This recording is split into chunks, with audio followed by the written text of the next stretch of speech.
Romanos, un estudio inductivo. Con el pastor Víctor Manuel Buitrago. Bendito Señor, grande Dios Todopoderoso, tú que eres el creador de todo, y tú que eres la fuente de toda sabiduría y de toda enseñanza, clamamos a ti en este momento para que nos enseñes a través de tu palabra, nos edifiques, nos ayudes a crecer tanto en lo emocional como en lo espiritual, Señor, pero sobre todo que nos ayudes a conocerte a ti y de esta manera glorificar tu nombre, porque queremos hacer todo solamente para tu gloria. Así que te rogamos en este momento que seas tú, Señor, quien nos guías, nos tomas de la mano y nos llevas versículo a versículo para aprender conforme a tus propósitos para nuestra vida. Te lo ruego en el precioso nombre de Jesús. Amén y amén. Bienvenidos a nuestra lección número 11 de Romanos Inductivo. Hoy estaremos en el capítulo 5 del versículo 12 al versículo 21, para lo cual voy a comenzar leyendo los versículos 12, 13 y 14.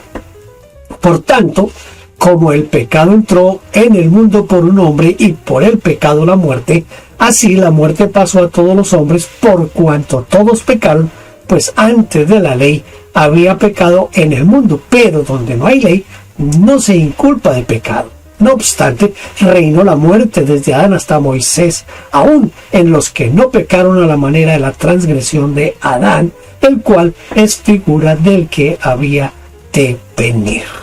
Hasta aquí lo que dicen los versículos 12 al 14. Ahora vamos a saber cómo entró el pecado en el mundo. ¿Cómo fue este asunto de la entrada del pecado en el mundo? El pecado entró en el mundo por un hombre. No fueron muchos los que pecaron, sino uno solo, Adán, el primer hombre creado por Dios. Y el pecado de uno se convirtió en el pecado de todos sus descendientes, por cuanto todos pecaron. Y todos pecaron no solo porque cada generación ha repetido el pecado de Adán, sino porque cada generación nace contaminada por el pecado. Por eso el rey David dijo: he aquí, en maldad he sido formado, y en pecado me concibió mi madre. Esto es lo que dice Salmo 51, el versículo 5. ¿Qué trajo el pecado? Bueno, el pecado trajo la muerte. Así, dice el pasaje, así la muerte pasó a todos los hombres. Adán fue creado para vivir eternamente, porque fue creado a imagen y semejanza de Dios.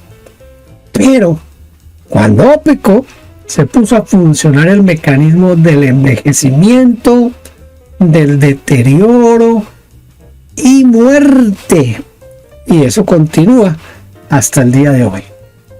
Esa es la razón por la cual el apóstol Pablo imaginó al pecado como un aguijón, diciendo: el aguijón de la muerte es el pecado. Eso dice en primera a los Corintios 15:56. Ese aguijón, al clavarse en nosotros, en nuestra misma concepción, pues bombea la muerte. Y pues ustedes saben que todos algún día vamos a morir.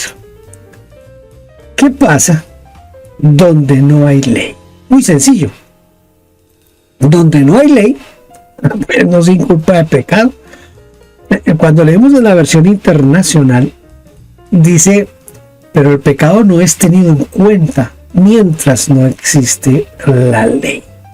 Es decir, si uno no conoce cuáles son sus límites, si desconoce lo que está mal o lo que está bien, ¿cómo podrá ser corregido? Si no hubiera venido la ley, ¿cómo podría explicarse la muerte expiatoria el Señor Jesucristo.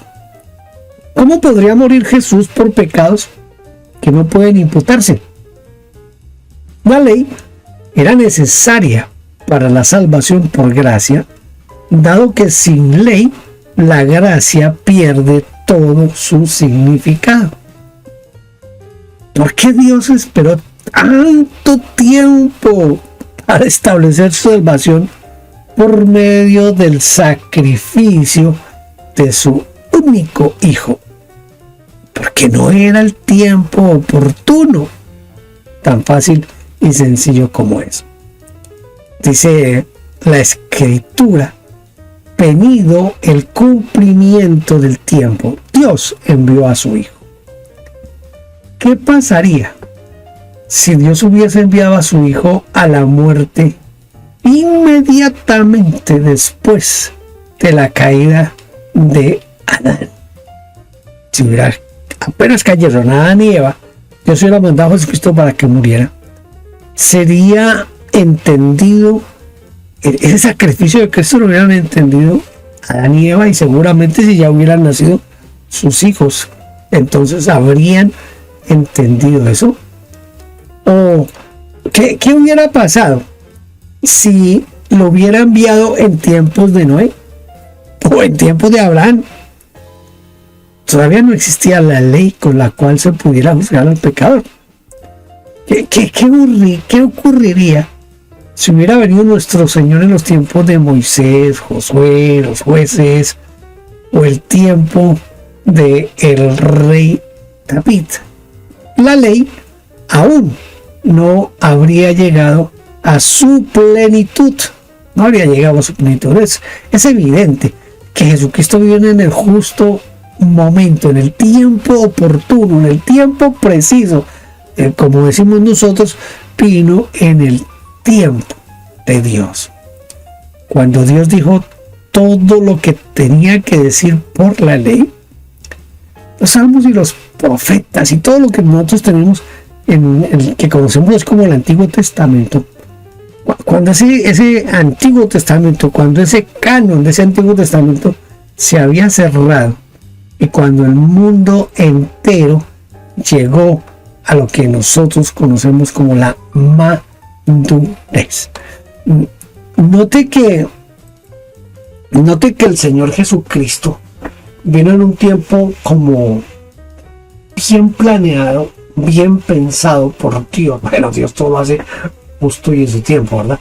Pero pensemos en los imperios y cómo cada imperio fue derrotando a otro, hasta que llegó el imperio de Alejandro Magno, el imperio griego, y el imperio griego se impuso un idioma, impuso una cantidad de cosas. Roma se encargó después de hacer carreteras, de hacer caminos.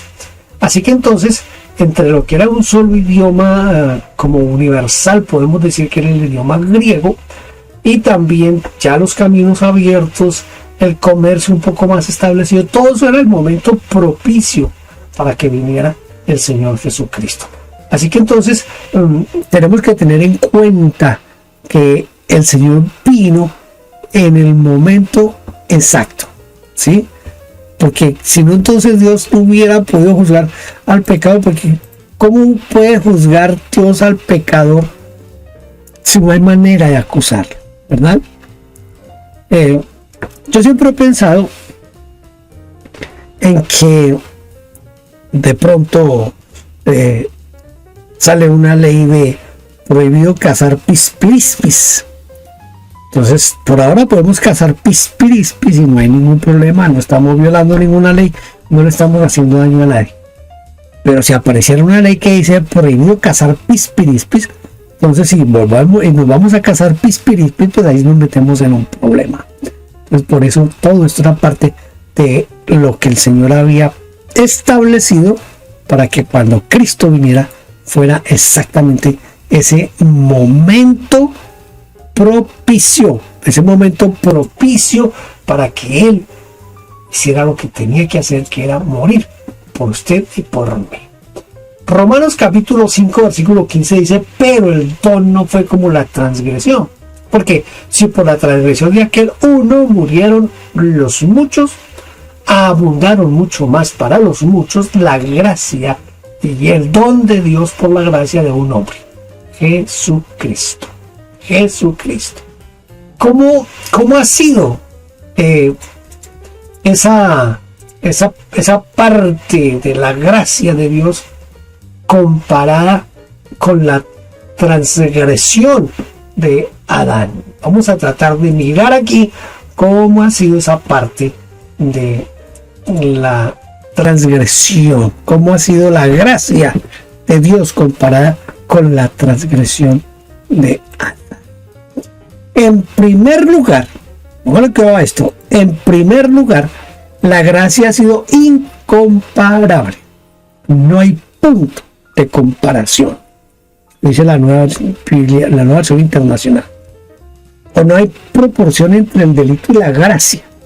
No se puede colocar en la misma categoría, ni en la misma balanza. Escuche, porque así como no se puede, no puede haber una comparación entre Dios y el diablo, o entre el bien y el mal. No puede compararse el pecado o la transgresión con la gracia. En segundo lugar, la gracia de Dios es abundante. Abundó mucho más para muchos. No es el propósito de Dios que los muchos se pierdan, sino que sean salvos. Y es por eso que Pablo se esforzaba para ganar al mayor número. Y esta debería ser la forma en que deberíamos enfocar el ministerio de la iglesia. Es decir, en lugar de enfocarnos en los pocos, deberíamos de enfocarnos en las grandes multitudes para que la gracia abunde mucho más para los muchos. Por un hombre, por Jesucristo. Por Jesucristo. Miren, este no es quizás el lugar para discutir y debatir esto, pero yo no sé si usted sabe que hay un sector de la iglesia reformada que dice que el Señor Jesucristo vino a morir únicamente por los que han sido escogidos desde antes de la fundación del mundo, que Él no murió por todos los hombres, murió solamente por los suyos, por los que había escogido desde antes de la salvación del mundo. Uno de los problemas más grandes que encuentro yo con ese tipo de interpretar la escritura es que si eso es así, no hay ninguna razón válida, no hay absolutamente ninguna razón válida para que el Señor hubiera dado la orden de Mateo 28, 18, 19 y 20 de ir y predicar el evangelio a toda criatura. No habría ninguna razón. ¿Para qué ir a predicar?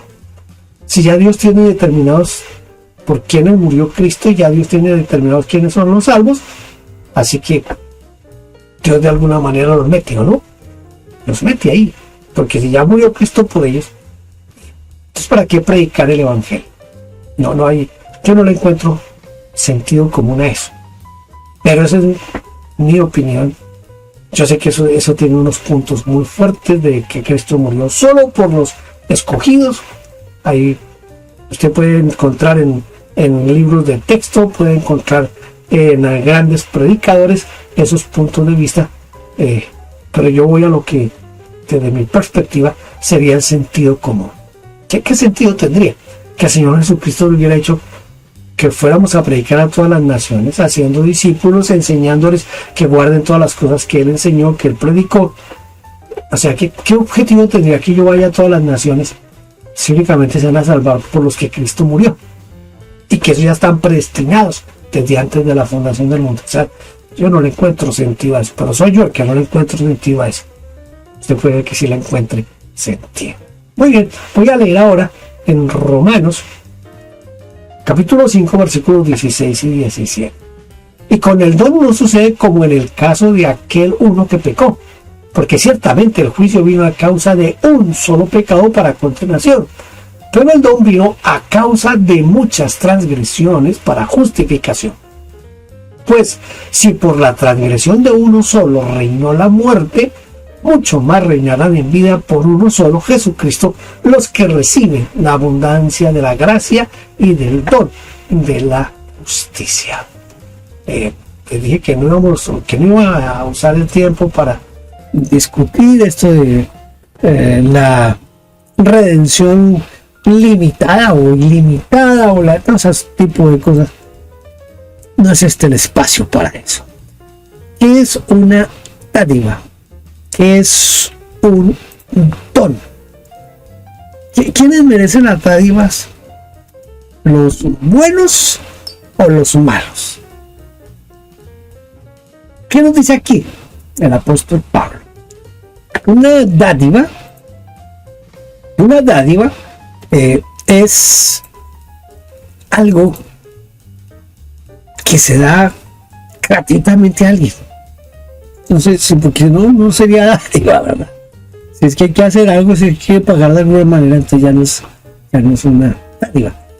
Es un don, es un regalo que se entrega por reconocimiento, por aprecio, por compasión o porque sencillamente, permítanme esta expresión, porque a uno se le da la gana, ¿verdad? No todos merecen dádivas o regalos, en especial los que son malos. Alguien regala algo a alguien que se porta mal, ¿verdad? Pero los regalos no son para los malos, sino para los buenos. Por el contrario, cuanto mayor es el crimen, consideramos que mayor debe ser el castigo. Eso es lo que nosotros pensamos. El castigo se aplica a causa de muchas transgresiones. Sin embargo, Pablo dice, el don vino a causa de muchas transgresiones. Este don o dádiva es la gracia para el transgresor, para que sea perdonado, para que sea considerado como si nunca hubiese cometido un pecado. Es decir, para que sea justificado. El castigo fue satisfecho en la cruz. La ira de Dios se descargó allí cuando Jesucristo ocupó nuestro lugar. La versión latinoamericana traduce de la siguiente manera: lo que pasó con la primera rebeldía no se puede comparar con lo que hizo la gracia de Dios, pues la falta que trajo la condenación partió de un solo pecador, mientras que la gracia de Dios halla un mundo de pecadores y los hace santos. ¿Oh, qué le parece eso? Tenemos que dar gracias a Dios porque nosotros somos receptores de esa gracia. ¿Quiénes van a reinar en vida? Mire, reinarán en vida los que reciben principalmente estas dos cosas. Primero, los que reciban la abundancia de la gracia mediante Jesucristo. No una gracia escasa o mezquina y que sea una gracia limitada. No. Esto tampoco se puede pensar en una gracia insignificante, sino más bien una gracia abundante, capaz de realizar cualquier milagro. En segundo lugar, los que reciben la dádiva de la justicia. Nadie en el mundo puede dar justicia. Nadie. Si puede hacer justicia, puede ayudar a la justicia, puede defender a la justicia. No la puede conferir, ni la puede regalar, ni entregar a alguien. No se puede regalar justicia como si fuera un abrigo, por ejemplo. El único que tiene esta facultad de dar justicia es Dios. Él da justicia a quienes la reciben mediante el Señor Jesucristo. Dado que Jesucristo pagó el precio del castigo y se apropió de la justicia para vestir con ella a todos los que en Él creyeron. Los que creen en Él, los que lo reciben, la abundancia de su gracia llega sobre ellos.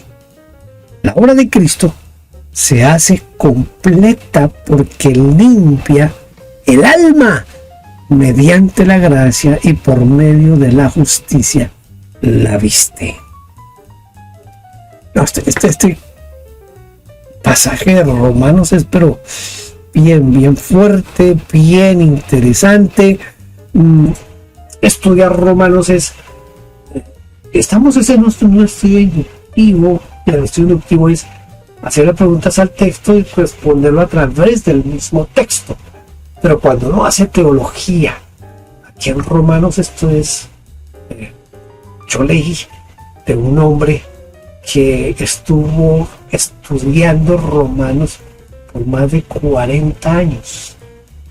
40 años estudiando Romanos.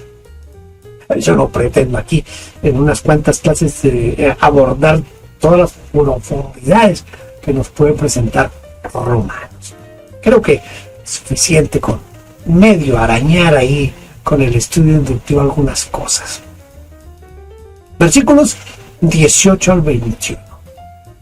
Así que como por la transgresión de uno vino la condenación a todos los hombres, de la misma manera, por la justicia de uno vino a todos los hombres la justificación de vida.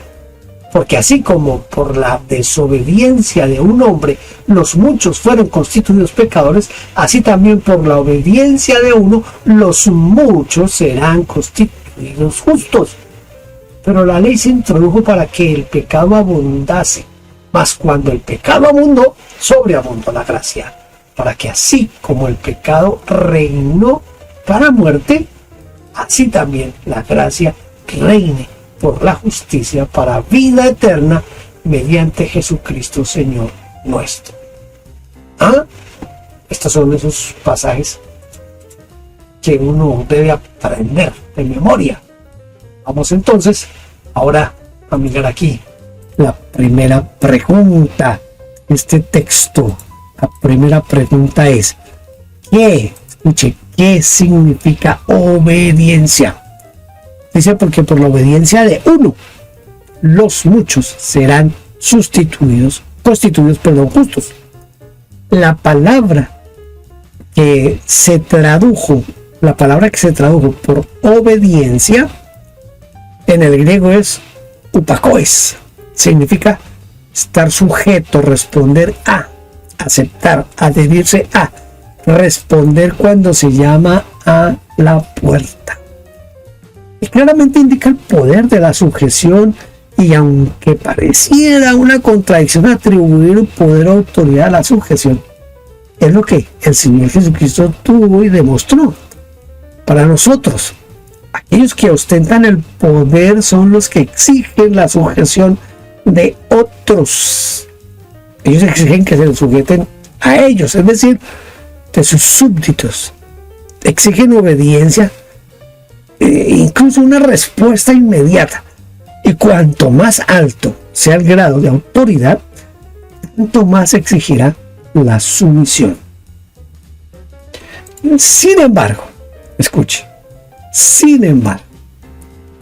a mí esto me... Sin embargo, con el Señor Jesucristo ocurrió todo lo contrario. Sí, ocurrió todo lo contrario. Cuanto más autoridad tenía, tanto más se sometió y se sujetó al Padre. Respondió cuando se llamó a la puerta. Ninguna autoridad responde cuando se llama a la puerta. Ese es el trabajo de la servidumbre. La servidumbre que responde a la puerta. Pero aquí fue el Señor quien respondió a la puerta. Entonces, si es el trabajo de la servidumbre y no es el trabajo del que manda, pero la grandeza del Señor Jesucristo está en su obediencia y en su servicio. Él mismo dijo: más grande es el que sirve. Y por esa sujeción, los muchos serán constituidos justos, es decir, serán puestos al frente como justos. No serán pocos, sino muchos. Si la gracia de Dios es más poderosa que el pecado, no puede ser de otra manera, desde luego que no. Y es imposible que sean muchos, si no es por gracia. ¿Para quiénes se introdujo la ley? Si uno pregunta a cualquier persona para qué sirve la ley o con qué propósito se establece una ley, probablemente recibirá esta respuesta. La ley se establece para prevenir el delito o para el bien común o quizás para que haya justicia. A nadie se le ocurriría decir la ley se estableció para que abunde el pecado. La versión ecuménica dice la ley intervino para que se multiplicaran las faltas. Y la nueva versión internacional dice la ley, al ser introducida, contribuyó al aumento de las transgresiones. Pero cuando abundó el pecado, la gracia de Dios fue más grande, sobreabundó la gracia. Pero donde el pecado se había multiplicado, la gracia de Dios se supermultiplicó, dice la versión latinoamericana. Vamos entonces ahora a tratar de memorizar un texto. Hoy está fácil, es un solo versículo, así que vamos a tratar de memorizarlo. Romanos capítulo 5, versículo 21.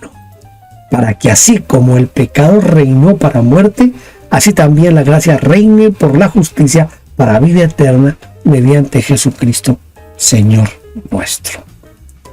No está difícil, no está complicado, está pues relativamente fácil el texto de hoy.